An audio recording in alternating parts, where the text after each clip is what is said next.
Hello, hello. I'm Cassie Brown. And I'm Rhonda Melogy. And today we're shooting from the hip. And I'm just going to ask a question right out of the gate. Is bigger always better? And we've had a conversation before we hit record, and I was like, and that's the whole conversation right there. For me, I'm going to say no. Bigger is not always better. And I can say that because I lived it for 17 years. I had a seasonal children's consignment sale. And in the beginning, like we started out really, really small, like postage stamp small. I can't even give you an example of what 10,000 square feet looks like and feels like.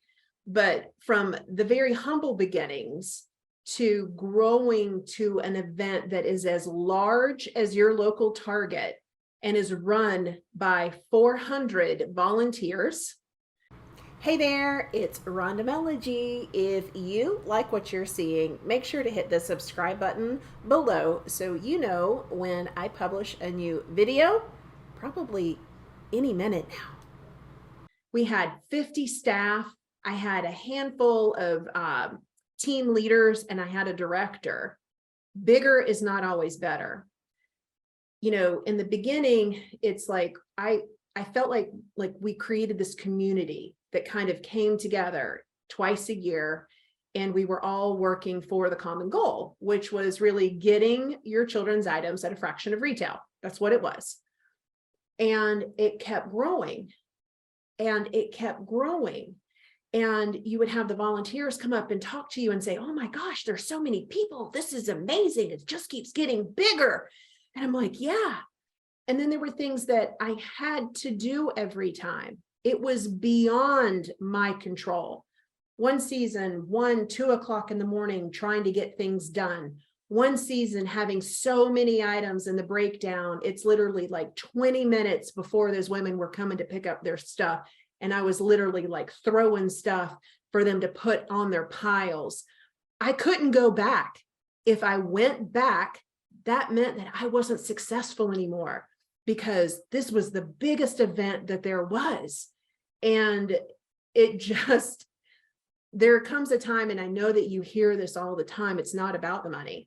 At the point where that event was so large, so much bigger than myself, that if I did not have that manpower, I could not do it. It wasn't about the money anymore. It was about serving the people who would come and save for each and every season. And it was about the nonprofit organizations that we served, and that if we did not give them donations, they would not have. People would not have. And so that then became the mission. But bottled up in all of that, sometimes comes resentment. Sometimes like I had to be fully present. I couldn't not be there until I wasn't able to be there. That's a whole nother session. But sometimes we think and we see the big grandiose. And I just want you to know, kind of behind the scenes, you have to work really, really hard for the big grandiose. And what your idea of success is for you is what you should strive for. Because at some point there comes a break with that business that you no longer could manage without. Like it, again, it's not about the money. It becomes not about the money. You have to show up, because otherwise then you are seen as not being successful anymore. So I don't know. That was like, you're like, this needs to come out. So I don't know if this is like my therapy session this time. It is a little bit of Rhonda therapy session, but like as business owners, sometimes we need to hide the veggies, right? Sometimes we don't always do the inner work to accomplish our outer goals, right? We suffer from shiny object syndrome. We watch what other people have or what they're doing or what they create. And the thing about it is, what Rhonda said is, what do you define as success? And, you know, I can turn the pages back and I can look back when I'm thinking bigger is better. When I had my photography business and I had friends that was traveling all around the world and being booked, you know, for 50 weddings out of the year. And, you know, on on Instagram, that looks really nice. And as you know, an artist, when in your pride, and you look through that lens and you're like, wow, I want that. But then the reality sets in and it's like, whoa, wait, that means 50 weeks that I don't spend the weekend with my boys, 50 weeks that I'm leaving a day ahead of time to adjust internationally to travel, and that I'm probably getting back and even later. That just like quadrupled the amount of work that I'm doing in the time that I'm away from my family. And that's not what I set out to do. So I think this episode is honestly, it's a little sidebar episode of just, you know, pausing and breathing and reflecting, you know, is what I'm building what I truly set out to build in the first place? Or is what I'm building chasing someone else's definition of success, or, you know, somebody that I look up to that is working for them? But what if I found like peace and fulfillment with what I wanted and who I was and how I wanted to build a business and show up to the world? And I think, honestly, you know, with us asking ourselves those questions, even our own business models have changed within the last 6 months, within the last 3 months, of what we thought was what success looked like to us, opens up so much more opportunity when we start to look at things differently. Yeah. And I think that it's okay to release your old version of what you feel like success is or was, and that it's okay. We put so much pressure on ourselves. And if we have a number that we are trying to achieve each and every month, and we release ourselves from that expectation, like life is it's so much nicer. It's so much more enjoyable, and it creates more opportunity to be creative. It allows us to be proactive versus reactive.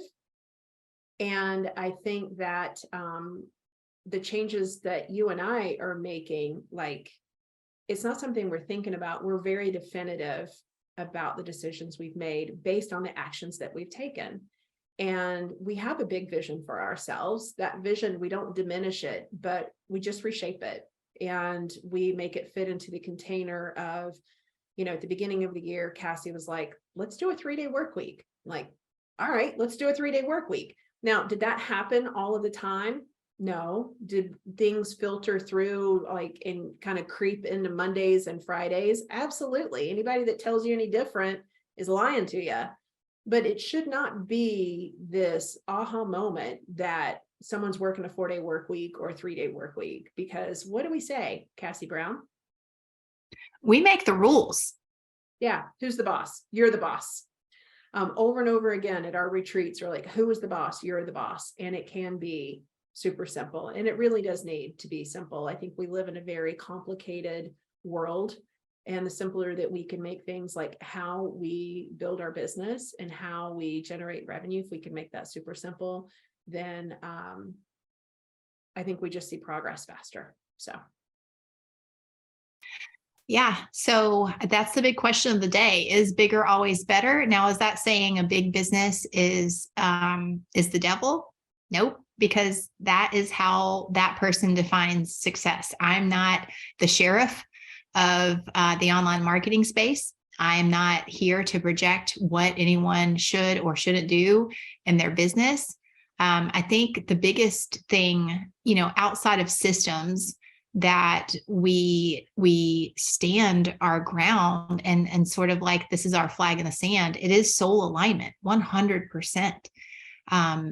If your soul is not aligned with the goals that you have set, you will find your way into a self-sabotaging loop every single time. The quicker Rhonda and I have embraced and answered that question, what do we really want? That is where we build. That is where we grow. And that is where we are committed to living on the fringes of our comfort zone and running towards growth every single time. 100%.